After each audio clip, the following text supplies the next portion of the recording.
many people ask me, what was it like being with Neem Karoli Baba? What was it like being at the feet of this great, great Siddha master? And it's hard to describe because being with Maharaji was like Neem Karoli Baba. I guess you could say his nickname is Maharaji.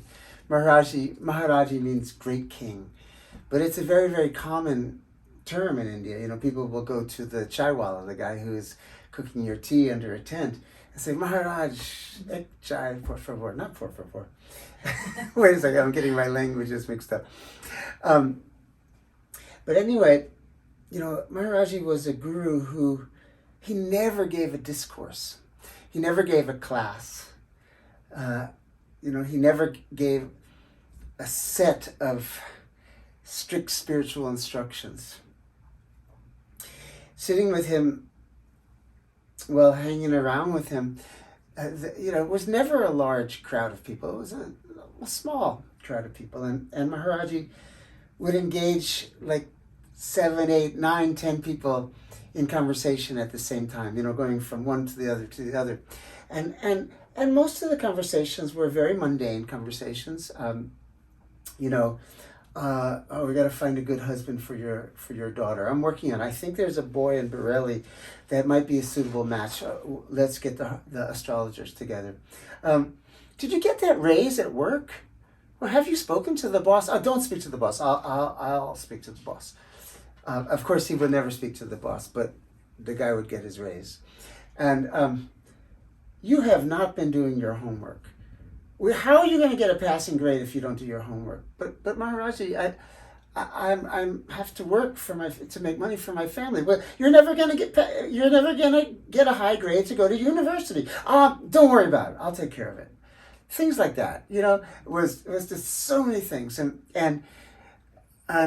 then in the midst of it, he might say something like, "Love God and feed people," or he would say, "Serve people and remember God," or the only thing that's important is how much you love God. I said, "How do you love God? What form?" And he said, "The best form to worship God is every form." And then he would say, somebody would ask him, "Well, how do I raise my kundalini?" And he would say, "Feed people." And then he would tell the Westerners, he didn't tell this to the Indian devotees, but he would tell that handful of Westerners, "Go sit on the other side of the courtyard and sing kirtan." And so we did.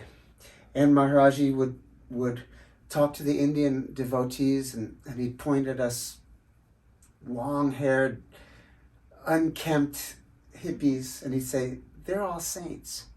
And we think, what is he thinking? How can he say that about us? But he said it, and, perhaps one day it will come to be, but I know that he planted those seeds in us.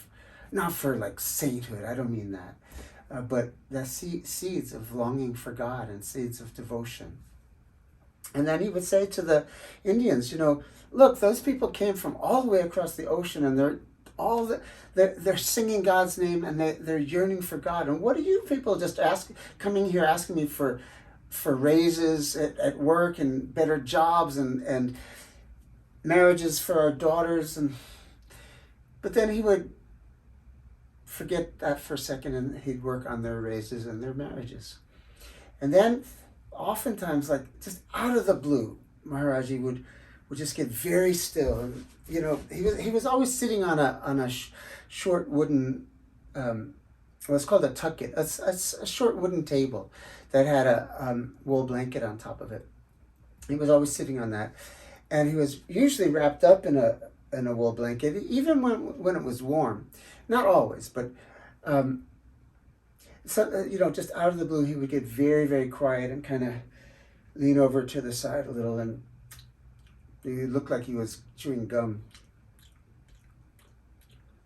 He didn't have a full set of teeth in his mouth, but he would be saying Ram, Ram, Ram, Ram, Ram, Ram, Ram, Ram, Ram, Ram, Ram, Ram, Ram, Ram, Ram.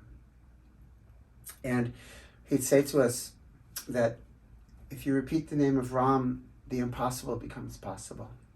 Everything is possible with God's name. And then he would go back to the conversations. And we would be fed 3 incredibly voluptuous vegetarian meals every day. With all different kinds of dishes and side dishes and fresh puris or fresh chapatis and then like dessert, so much so that you felt like if you were going to have another bite, you would burst open. And then the servers would say, no, you have to, Maharaji says you have to have a little bit more.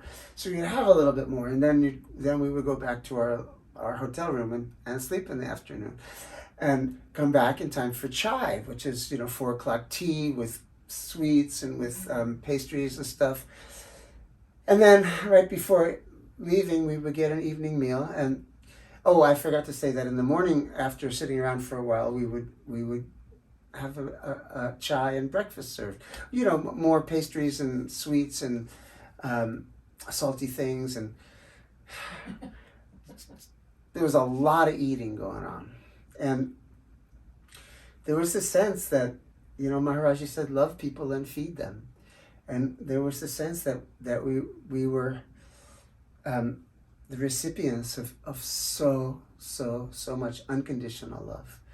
Love that, didn't have to do with your status, your stature, your age, your intelligence, your spiritual evolution, your country, your anything.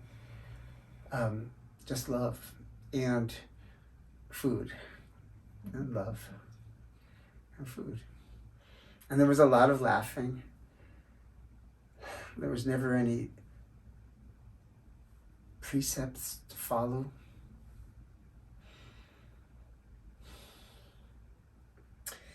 Well, I'm gonna just jump ahead a little bit. And Maharaji often, one of his favorite words was "jao," which is kind of the way an Indian person, if you're sitting at a picnic table and pigeons come plucking at your food, or a dog comes looking for scraps, you say "jao, jao." It's not necessarily mean, but it's not necessarily sweet either. But Maharaji would when the afternoon, when the evening was approaching, he would say "jao, jao," go. And then oftentimes he would say, "jao, come back in a week." Or sometimes he would just disappear and not come back for a week or 3 weeks, or where, you wouldn't know where he was. He traveled all over the place, and very few people knew his whereabouts. So anyway, one time he told the Westerners, and when I say Westerners, is at any given time, I don't think there was more than 15. Ram Dass was there. A lot of you know Ram Dass. Krishna Das was there at the same time. A lot of you know him. And some friends that have stayed my closest friends 50 years later. I think 50 years, something like that. And so one day he said, "Jao, jao." And then he said, "Meet me in Allahabad." And he said the date. It was sometime in the spring. I don't remember the exact date. So people scattered to the wind. Some people went to meditation courses, and my friends and I went to Benares to study music, and we got a house, and we went into the city every day and took music lessons, classical Indian music, and anyway, wandered back to Allahabad at the particular day that Maharaji told us that he would be there. And in Allahabad, Maharaji stayed in the house of one of his devotees, an older man named Dada Mukherjee. Dada means elder brother. And Dada's wife and his wife's sisters and his cousins and some nephews lived there in the house. And that's where Maharaji would stay on and off for the winter months into spring. And so when I and my friends arrived in Allahabad. Well, my girlfriend broke up with me, which, you know, she, I, I guess I wouldn't even have minded so much if she broke up with me, but she broke up with me and fell in love with this other guy who was this, he was from Colombia, and he was this tall, sadhu looking guy. And so I was really jealous uh, in so many ways. And I didn't have any money, so I found a place to stay with some Australian hippies, and I was sleeping in the corner of a little apartment over just on top of the very, very loud bazaar. And on top of that, I got dysentery and was very, very sick. So, you know, I was very depressed, and I was thinking, you know, you have these moments of like, why did I even come to India? What am I doing here? Why am I waiting for this man? Maharaji hadn't arrived yet.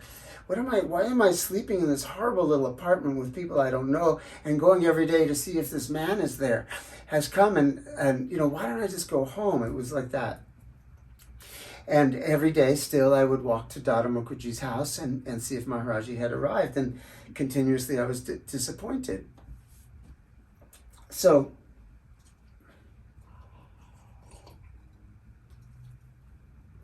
one night, you know, I went to sleep, I went to bed, I went to sleeping bag, I went to floor, and in the middle of the night I had this dream.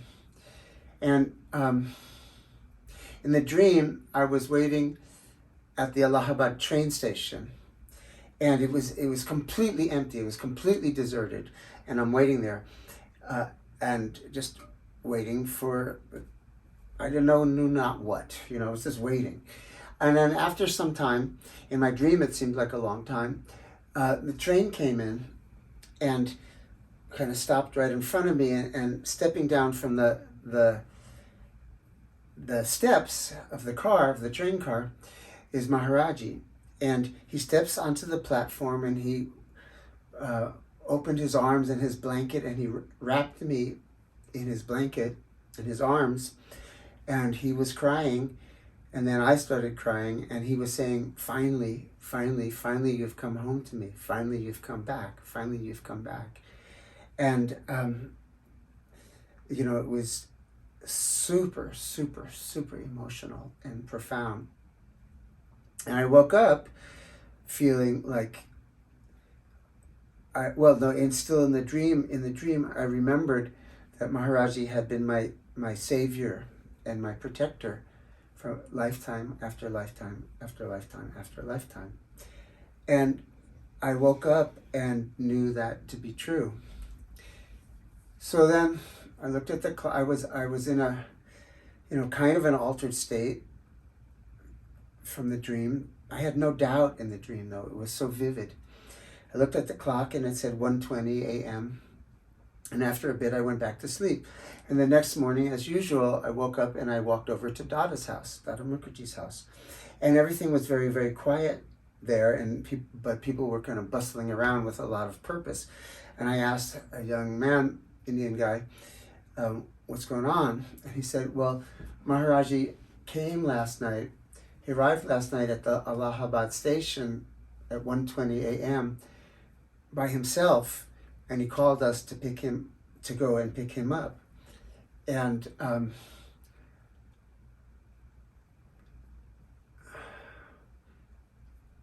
well, I knew already from the dream that the dream wasn't a dream, but I also know in retrospect, I know my mind, and I know that it wouldn't have taken me too very long to start saying to myself that it was only a dream, it wasn't real, and like that. But finding that the exact thing that happened in my dream happened in quote real life, unquote, like put a stamp on that for me, that in darkest times in my life, I go to that stamp and I cry on the imprint of that stamp. Om Guru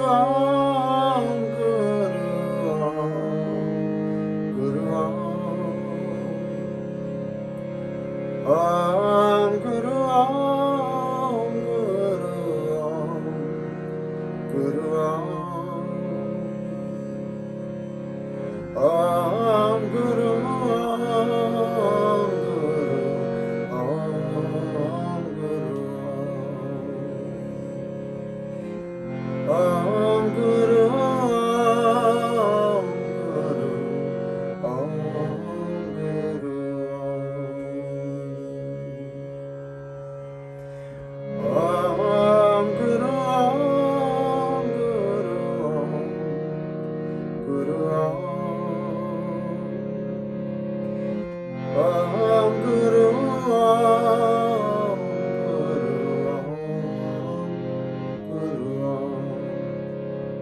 Just, gradually learn the melody with me, and we'll just start singing together. Om Guru Om Guru Om Guru Om Om Guru Om Guru Om Guru Om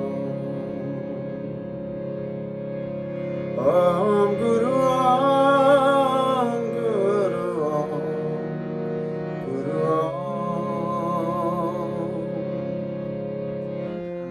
Om Guru Om Guru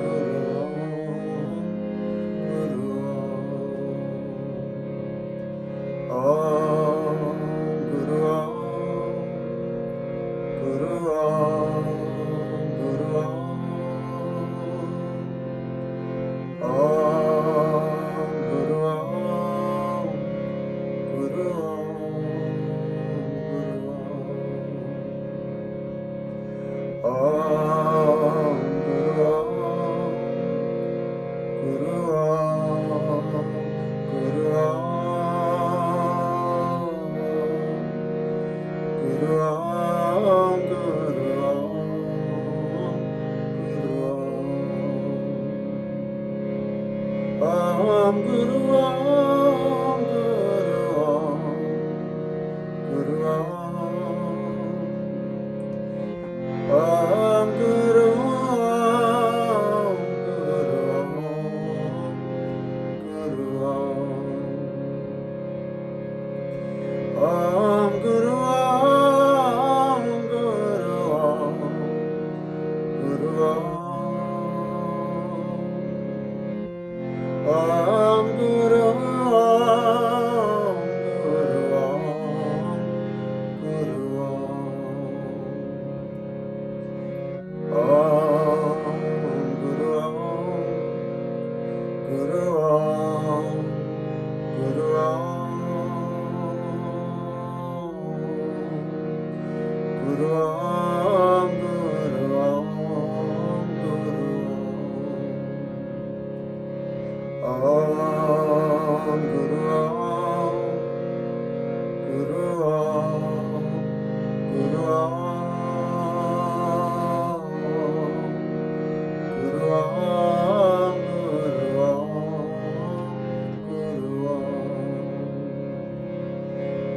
Guru Om Guru Om Guru Om Guru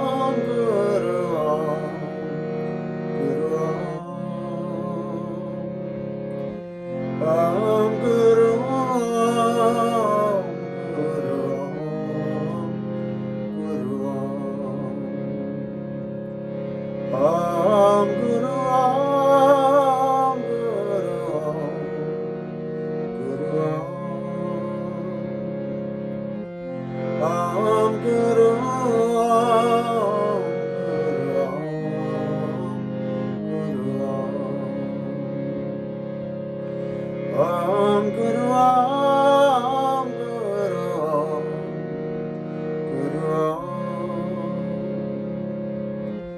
Om Guru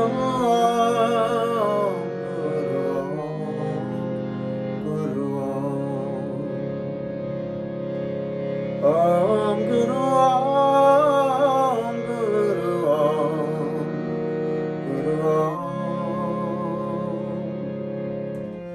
Om Guru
Om Guru Om Guru Om Guru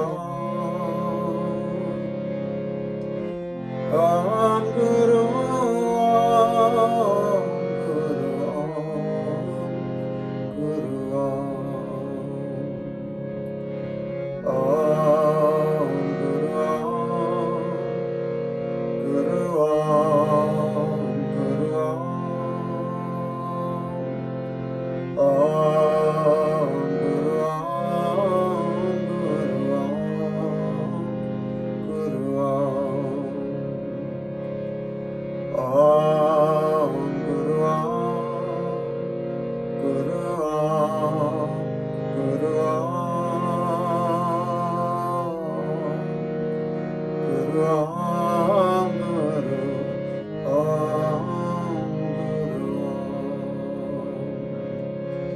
Om Guru Guru Om Guru Om Guru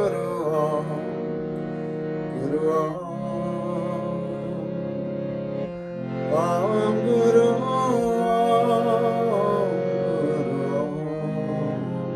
Guru Guru Guru Om Guru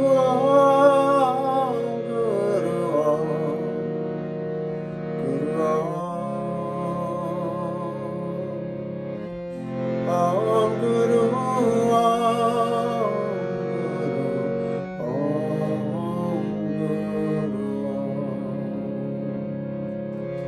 Om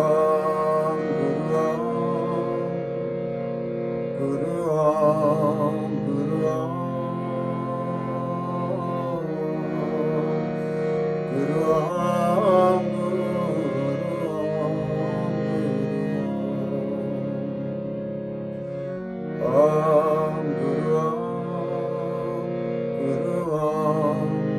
Guru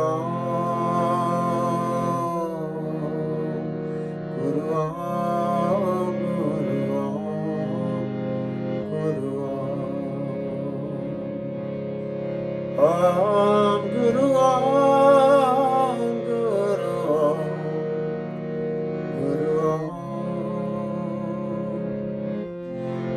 Om Guru Guru Om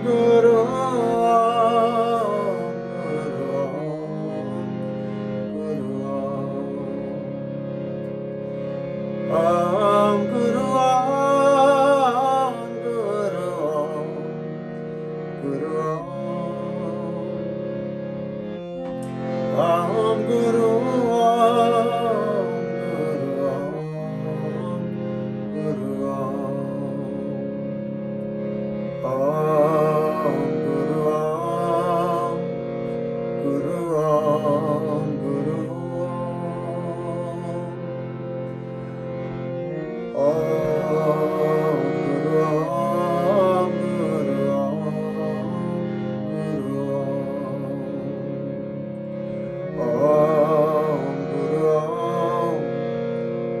Guru Om Guru Guru Om